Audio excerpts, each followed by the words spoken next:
Okay, I talk about astrology all the time. That's all I talk about. So when I meet somebody new, maybe some new person at work or whatever, probably one of the first things out of my mouth is, "When's your birthday?"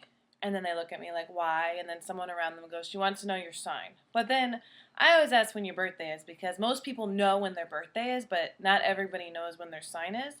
And some people, as soon as you ask for their sign, get all like weird on you because, I don't know, they think that you don't love Jesus. What I'm here to talk about is what people do right after I ask them their sign. The first thing that they do is they say, "Oh, you're into that? Can you tell me about myself?"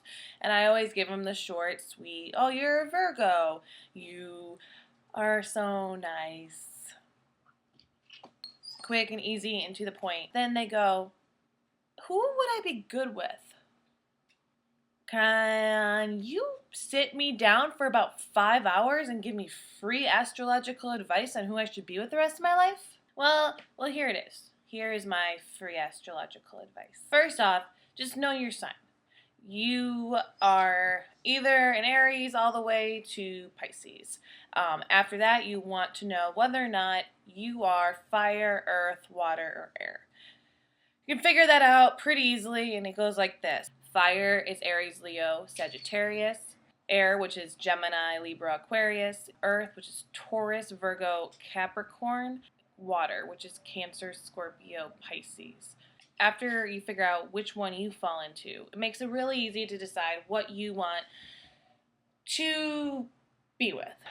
We'll start from there. Okay, so if you say you are an Aries and you're like, "Dear Alyssa, please tell me what kind of person I should be with." And I'm going to be like, "Okay, well, you're an Aries. You should probably just die alone because you're not going to make anyone happy."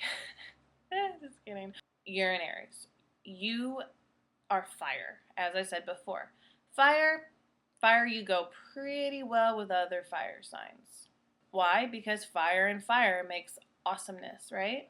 And then you have your air, which fire and air, that makes awesomeness too. So fire and air, explosions and fireworks, right? Now imagine like your fireness got together with some water. What would happen? The water would just completely douse you out. And no matter how cool you think you are and how important and how fly by the seat of your pants, that water sign is going to take its water and throw it in your face. Try Earth. The same exact thing is going to happen. Now let's see. Let's shift away from me talking about an Aries. What if you are a water or an earth sign? Do they douse each other out? No. Water and earth, they make mud. It works really well together. And you imagine that you have water and earth together, neither one is bigger than the other. Water and earth might be the silent killers to us air and fire folk, but water and earth together creates some sort of rock, water, globe-like formation of a relationship, right? I would imagine that's how it goes, except that water signs are completely emotional and you should just stay away from them altogether. We have this thing going on now, right? We're starting to understand maybe a little bit of what your element means. And if you were to look up online and you were to ask, "I'm a Libra, what should I be with?" It would tell you that your most compatible signs are Leo, Sagittarius, Gemini, and Aquarius. And if you know anything, those are all air and fire signs that are not Libra or Aries. It's because Libra is myself, if I am a Libra, and Aries would be, as a Libra, my opposition.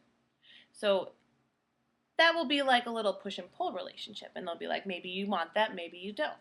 But then what it will say is incompatible, and all the earth signs and all the water signs. So yes, good rule of thumb, know the elements to the sign, and know what you should stay away from. But I'm going to let you know that it ultimately just depends on you and what you want. Are you a 50 Shades of Grey lover? Like, are you a big submissive? Do you want somebody to dominate you and make you sign a contract and whip you into shape when you do bad things, like not obey your partner? Maybe you should date a Scorpio, all right? Like, that doesn't make any sense, right? But maybe for you, maybe it makes sense. So please don't ask me what you should be with, because what you should be with is somebody who's good for you, and you should get out of a relationship that's bad for you. People need to really just stop trying to make relationships happen when they're so not going to happen. These are merely guidelines. Because yes, mostly you're going to find comfort in somebody who's the right sign for you.